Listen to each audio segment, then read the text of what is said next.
There are many people who are very jealous of people with minds, people with the ability to do things in an efficient manner and do things on time. Many years I did some work for a sibling who was always leaving things till last minute. I would have to pull out all stops, set my client things aside, and literally kill myself to do these amazing programs. They were generally printed for school corporations in black and white, but when it was for her business, it was done mainly with the exterior in color.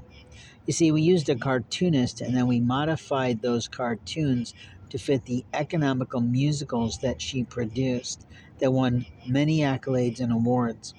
You see, every creative person has a right to their intellectual property.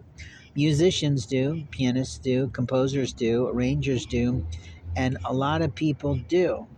But there are people coming into our world today that know nothing about American business, very little about what is and isn't lawful regard to careers and industries. How we acquired that knowledge growing up is sort of unique and interesting. We usually gather that information through a lot of opportunities of what I like to call easy listening. But the gift of listening is really in the giver. You see, the giver is the one who's willing to be the talker, and the listener is the receiver. But we've talked about communication capabilities for the longest time in America. We know sender, receiver, and all those things. But what happens, what's amazing with people, is that there's always someone who's a liar. And what some new books are not teaching people is interesting. They're not teaching people how to be a liar, they're teaching people how to spot liars. The question is the next step there in terms of teaching them how to handle the liar? Because once we manage the liar and stop the lies, we then openly manage ourselves?